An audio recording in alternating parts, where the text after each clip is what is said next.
बड़ी खबर, दिलचस्प मुलाकात और सियासत। हरियाणा चुनाव में डोटासरा और राठौड़ की मुलाकात हुई।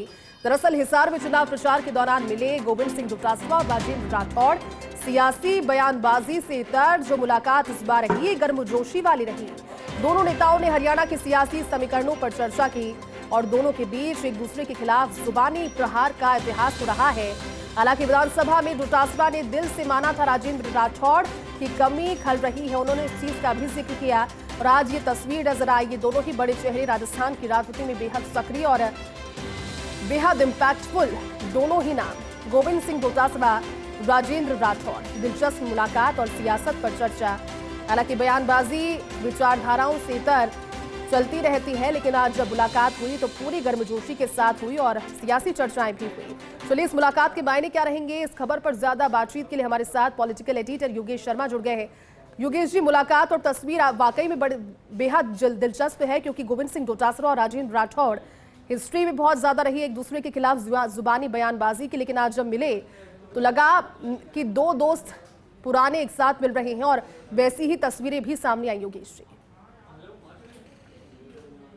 देखिए, राजेंद्र राठौड़ और गोविंद डोटासरा दोनों ही अपने अपने पार्टी के बड़े नेता। राजेंद्र राठौड़ नेता प्रतिपक्ष रहे हैं और कहा जा सकता है शेखावाटी के कद्दावर नेताओं में।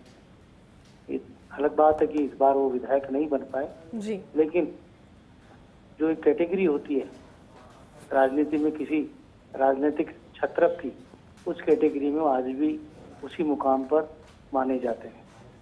गोविंद सिंह डोटासरा प्रदेश कांग्रेस के अध्यक्ष हैं और लगातार वो विधायक चुनते हुए शेखावाटी के लक्ष्मणगढ़ से आ रहे हैं।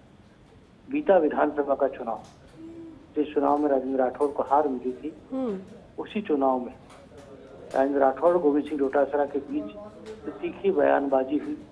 शेरो शायरी से बयानों के दौर शुरू हुए थे जो आगे चलकर बेहद तीखे बयानों पर आधारित हो गए और यूँ कहा जा सकता है कि उन बयानों ने पूरी शेखावाटी की राजनीति को गरमाने का काम किया। तारानगर को लेकर भी गोविंद सिंह डोटासरा ने जो प्रहार किए थे, उसका लाभ वहाँ की कांग्रेस को मिला और एक तरह से कहा जा सकता है कि तारानगर में नरेंद्र बुरानिया ने राजेंद्र राठौड़ को चुनाव हराया। उसके बाद लोकसभा चुनाव में भी शेखावाटी के इलाकों में समीकरण बिगड़ गया जी, और गोविंद सिंह डोटासरा अपने आप में एक बड़े जाट छत्रप या किसान कम्युनिटी के बड़े चेहरे के तौर पर उभर कर सामने आए। आज जब वो हरियाणा में दोनों ही चुनाव प्रचार में है, राजेंद्र राठौड़ पिछले कई दिनों से हिसार में चुनाव की कमान संभाले हुए हैं बीजेपी के प्रचारक के तौर पर, तो वहीं गोविंद सिंह डोटासरा भी चुनावी प्रचार के लिए हरियाणा पहुंचे। दोनों की जो मुलाकात हुई, आप देख सकते हैं विधायक कांग्रेस के अमित चाचा ने, वो भी गोविंद सिंह डोटासरा के साथ हैं और ये मुलाकात हमारी प्रदेश की राजनीति के अलग वातावरण को भी दर्शाती है। बिल्कुल, जो ये सिद्ध करती है अच्छी आरोप प्रत्यारोप की राजनीति के अलावा भी बहुत कुछ हमारे प्रदेश की राजनीतिक विरासत है। चाहे वो भैरव सिंह शेखावत रहे हो, चाहे मोहनलाल सुखाड़िया का युग रहा हो, चाहे अशोक गहलोत वसुंधरा राजे का युग रहा हो। कहा जा सकता है कि लीग से हटकर भी पॉलिटिक्स होती है। सियासत के लोग आपस में जब मिलते हैं तो गर्मजोशी उस मुलाकात में नजर आती है। मुझे ध्यान है कि विधानसभा के सत्र के दौरान जी गोविंद सिंह डोटासरा ने कहा था कि उन्हें सत्ता पक्ष में राजेंद्र राठौड़ की कमी खल रही है जी, वो नजर नहीं आ रहे, और वो होते तो सत्ता पक्ष का फ्लोर मैनेजमेंट कुछ और होता। तो ये कहा जा सकता है कि कोई नेता विधायक बने या नहीं बने, लेकिन उसका महत्व रहता है। और ये भी कहा जा सकता है कि राजनीतिक तासीर में या राजनीतिक आवामंडल में लंबे समय तक बने रहना भी आसान काम नहीं होता।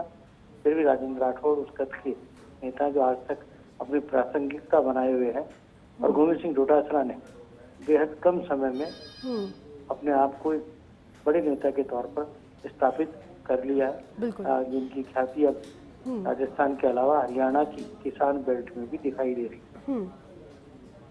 बिल्कुल योगेश जी, आप ठीक कह रहे हैं और इसी लिहाज से तस्वीर बेहद खास और एक स्वस्थ उदाहरण भी राजनीति का राजस्थान के लिहाज से। शुक्रिया इस पूरी बातचीत के लिए।